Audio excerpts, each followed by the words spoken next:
오늘 교독하신 말씀을 근거로 해서 그는 나보다 의롭다.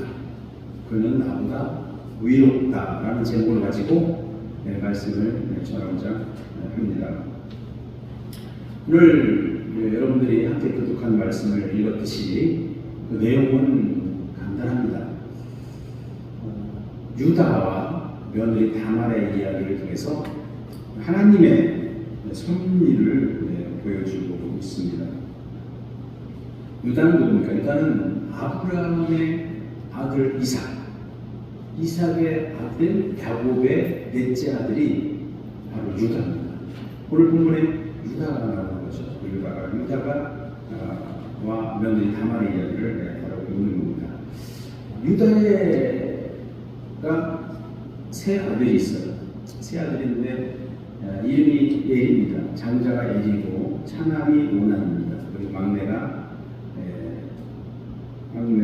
셀라입니다. 유다는 그 장남을 먼저 장가를 보냅니다. 이방 여인 다말을 받아들입니다. 이방 여인 다말을 며느리로 받아들였습니다. 그런데 문제는 이 유다의 장남 엘이 하나님 보시기에 악하다는 거예요. 성경에는 그 유다의 장남 엘이 왜 악한지는 기록이 안 돼 있어요. 그 왜 악한지는 몰라요. 그런데 하나님이 보기에는 악하다는 거예요. 그렇기 때문에 결국 이 장남 엘은 이방인 다말하고 결혼을 했지만 결국은 아들을 낳지 못하고 자녀를 낳지 못하고 죽었어요. 그러니까 이 장남이 죽자 이 유다, 아버지 유다는 자연스럽게 오난에게 지시를 합니다. 명령을 해줍니다. 그게 오늘 말씀 8절에 나와 있어요. 내 형수에게로 들어가서 내 형을 위하여 아우의 공부를 행하여 씨가 있게 하라고 명령을 합니다. 자, 형이 죽었는데 그 형의 동생 오난이 형수하고 결혼하는 거예요. 그래서 자녀를 낳는 거죠. 그 당시에는 이러한 간섭이 있었어요. 계대 결혼이라는 거죠. 계대 결혼 제도가 있는데 이 계대 결혼 제도는 남편이 자녀 없이 사망하면 그 남편의 형제가 과부가 된 그 형수와 결혼해서 그 장남의 대를 잇게 한다는 거죠. 자, 잘 이해해야 됩니다. 장남의 동생이 형수와 결혼을 해서 아들을 낳아서 그 아들을 이름을 그 둘째 아들 오난의 씨가 아니라 자기 죽은 형의 그 이름으로 하는 거예요. 그러니까 장손의 대를 이루게끔 하는 것이 바로 이 계대 결혼의 제도의 그 의미라는 거죠. 가문의 혈통을 유지하고 또 과부가 된 그 사람의 그 생계를 보호하기 위해서 만드는 아주 중요한 간섭입니다. 그래서 유다는 그 간섭에 따라 계대 결혼 제도에 의해서 둘째 아들에게 형수와 결혼을 하라고 하는 거예요. 형수와 동침해서 형의 씨를 이어갈 수 있도록 해라. 명령을 합니다. 물론 이 간섭이지만요, 이 관습은 바로 하나님이 정하신 거예요. 하나님 간섭을 그렇게 허락한 것은 하나님이 허락했기 때문에 그 간섭이 진행돼요. 그래서 결국은 하나님이 만든 규정이다 이렇게 볼 수가 있는 거죠.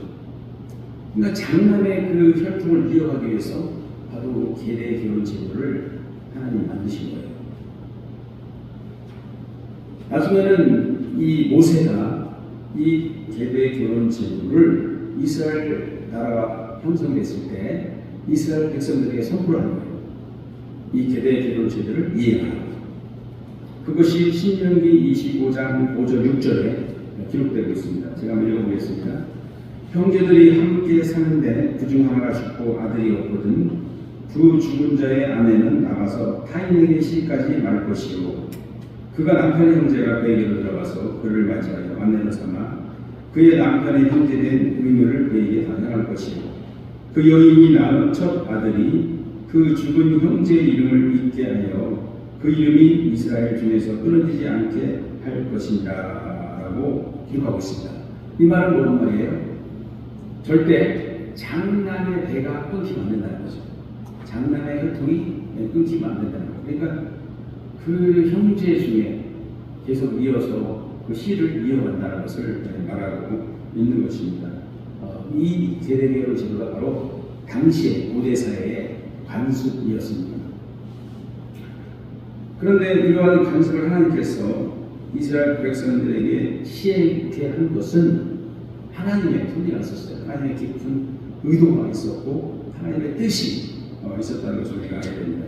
그 근거가 창세기 3장 15절에 그 말씀을 근거로 하고 있어요. 제가 읽어보겠습니다. 창세기 3장 15절. 내가 너로 여자와 원수가 되게 하고 내 후손도 여자의 후손과 원수가 되게 하리니 여자의 후손은 내 머리를 상하게 할 것이고 너는 그의 발꿈치를 상하게 할 것이니라 라고 말합니다. 아담과 하와가 하나님을 반역했을 때 그때 이제 말씀하신 거예요. 여자의 후손은 바로 예수 그리스도를 말하는 겁니다. 앞으로 예수 그리스도가 여자의 후손이에요. 그리고 예수 그리스도와의 원수라는 것은 바로 사탄, 뱀의 머리인데, 뱀인데, 그 당시 뱀으로 상징하는데, 그러니까 여자의 후손 예수 그리스도와 사탄과 원수가 된다. 그런 것을 계시를 하고 있는 것입니다. 그래서 하나님의 뜻은 뭐예요? 이 예수 그리스도가 이 땅에 올 때까지 그 장자의 혈통은 계속 이어져서 그 장자의 혈통을 통해서 바로 예수 그리스도가 오셔야 되기 때문에 하나님은 그 예수님의 족보를 갖다가 유지할 수 있도록 바로 계대 결혼법을 제도를 관습으로 만들어주고